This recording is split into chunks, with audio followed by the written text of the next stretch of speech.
moi c'est Arnaud Noutieux, bienvenue sur la chaîne ID Business. Ici je suis au centre du Cameroun, précisément à Kolfoulou. Je suis venu pour rencontrer un producteur, un papa qui fait dans la production de poissons, il fait dans sa maison, il a construit des bacs, tu peux te rapprocher pour faire voir. Il a construit des bacs piscicoles où il élève des poissons en petite quantité pour livrer dans le coupon. Pas pour livrer nécessairement dans le quartier, mais il utilise pour lui et bon pour ceux, le voisinage qui veut acheter des poissons, peuvent venir chez lui, il vend peut-être une fois 2, 3 kilos. Mais sinon, ici, il va nous dire un peu pourquoi il s'est lancé dans l'élevage des poissons, quels sont les bénéfices de se lancer dans l'élevage des poissons, comment il fait quand il a fini d'élever ses poissons et quels sont un peu les coûts. Et si c'est une activité qui peut être faite à grande échelle pour que chacun puisse lever son pain quotidien. Bon, sans plus tarder, je vais demander à notre papa ici. Oui, je m'appelle Monsieur Fumba Martin. Okay. Je continue, oui, bien sûr. Oui, je m'appelle Monsieur Fumba Martin. J'ai commencé la pisciculture il y a quelques mois. Déjà que le projet, c'est quelque chose qui m'a plu et qui c'est très passionnant pour moi. Parfois, je viens m'asseoir comme vous le trouvez là. Je regarde les poissons nager, ça me distrait, ça ouvre l'esprit. Okay. Et puis sur le plan commercial ou économique, c'est quelque chose qui n'est pas très difficile. C'était une activité qui n'est pas difficile. Au départ, j'ai eu des difficultés parce que je me suis entêté. Mon maître m'avait dit, la première des choses, c'est l'eau. Or, j'ai tenté de prendre l'eau chez les voisins pour remplir les bacs. Pour remplir les bacs. C'est okay. Le premier problème que j'ai eu. Okay. Maintenant que j'ai fait un forage, je ne trouve pas quelque chose de plaisant. Ok, sans t'interrompre, papa, je vais demander pourquoi vraiment le choix de l'élevage de poissons, pas le choix de l'élevage de poulet ou bien de lapin par exemple? Le choix de poisson m'a intéressé parce que je suis quelqu'un qui n'aime pas les odeurs. Okay. Les odeurs de poulet, le lapin, on m'a éduqué dans l'élevage de lapin, c'est très délicat. Okay.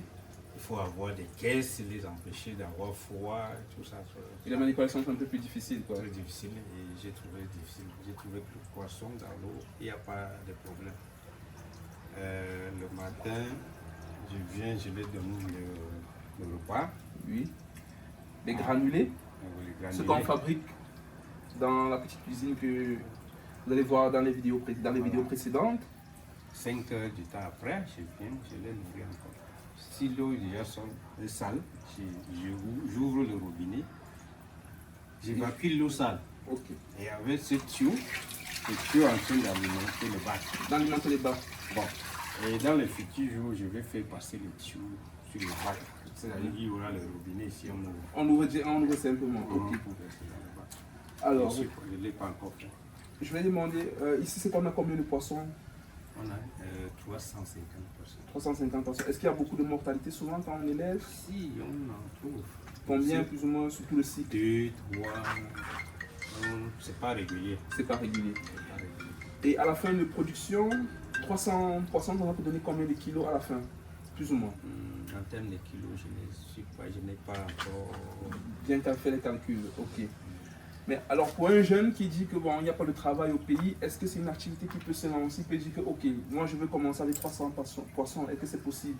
Non, c'est porteur. Ce projet, c'est un produit porteur. Porteur, ok. Il y a bien des bénéfices déjà pour quelqu'un qui va commencer. Bon, ici souvent les jeunes disent que c'est souvent difficile d'avoir les fonds. Alors pour 300 poissons, on peut dépenser plus ou moins combien de l'achat jusqu'à la fin de la production, jusqu'à quand ils ont 300 grammes, 400 grammes, plus ou moins. 250 000. 250 000, ok. 250 000 minimum, ok. Donc pour 250 000 francs, on peut avoir, avec déjà les bacs construits ou bien sans les bacs? Déjà les bacs construits. Déjà les bacs construits, ok. Pour les bacs déjà construits, on a, pour 300 poissons, il faut débourser environ 250 000.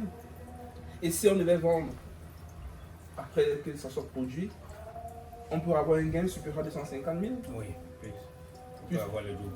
On peut avoir le double. Ok, donc c'est une activité assez rentable, les amis. Donc, voilà une idée business qui peut se faire, que ce soit au Cameroun ou bien dans d'autres pays africains, de se lancer dans la production de poissons type chat ou bien des poissons clarets ou les silures. Et comme le papa a dit, il fait que ça, c'est une activité qui le passionne, il fait ça juste pour du plaisir, mais en même temps, voilà, il joint l'agréable à l'utile. Et en même temps, nous sommes venus aussi le voir parce qu'avec nos granules qu'on a fabriqués, on devait faire aussi quelques petits tests pour voir comment les poissons s'alimentent. Hein, ici, on va lancer, comme nous a dit, on fait des aliments flottants. Hein, on va lancer, bon, il faut noter déjà ici qu'il n'y aura pas peut-être un grand frémissement parce qu'il m'a fait comprendre qu'il vient de nourrir les poissons. On est arrivé malheureusement un peu tard parce qu'il a déjà nourri les poissons. Donc je vais te rapprocher pour qu'on puisse voir. Tu peux rapprocher, tu peux zoomer bien. Allez, on va lancer, on va voir comment les granulés sont flottants. On va voir un peu qu'est-ce que les poissons font. Et voilà, qui j'ai ici. Ils sont en train de manger déjà. Discute. Voilà, les granulés. Voilà. Ici, il faut noter que les poissons, ici, ils ont déjà mangé, donc il n'y a pas de cette grosse effervescence qui se passe. Voilà, il y a un gros qui est en train de manger, il est en train de tout manger déjà. Voilà, j'ai lancé. Donc, on n'a pas lancé beaucoup d'aliments parce qu'on ne voulait pas faire un gaspillage, on ne veut pas gâter l'eau parce qu'il vient de changer, l'eau, de renouveler l'eau. Donc, on ne va pas laisser les aliments là pour encore intoxiquer le bac parce qu'il vient de changer l'eau, il a déjà nourri les poissons. Donc, c'est là seulement pour demain qu'il va faire un nourrissage complet. On espère que le papa pourra faire une petite vidéo avec ce qu'il peut pour nous faire voir maintenant comment quand les poissons mangent, quand ils sont à jeun. Donc ils ont passé toute la nuit sans manger. Donc papa, on voudrait que tu nous dises un peu à la jeunesse ou bien aussi à d'autres papas comme toi qui peut-être ont pris leur retraite. Qu'est-ce qu'ils peuvent faire? Est-ce qu'ils peuvent se lancer dans l'aliment, dans l'élevage des poissons? Quelqu'un qui veut se débrouiller peut se lancer dans l'élevage de poissons parce que ce n'est pas pesant. Ok. Une fois les poissons sont ici, vous les nourrissez, vous vidangez l'eau, vous mettez l'eau, il n'y a rien qui pèse. Ok. C'est très passionnant. Okay. Ça distresse, et enlève les stress. Parce qu'en cas où le voyage nager, c'est très passionnant. Ok, ça va. Donc, le père dit qu'il faut se lancer. Donc, pour 250 000 francs, on élève 300 poissons. Et après, au bout de 3 mois, 3-4 mois, c'est ça? 3-4 mois, on a un bénéfice du double qui vaut le double, donc 500 000 francs. Merci papa, merci d'avoir accepté de nous prêter un peu au jeu de questions-réponses. Hein.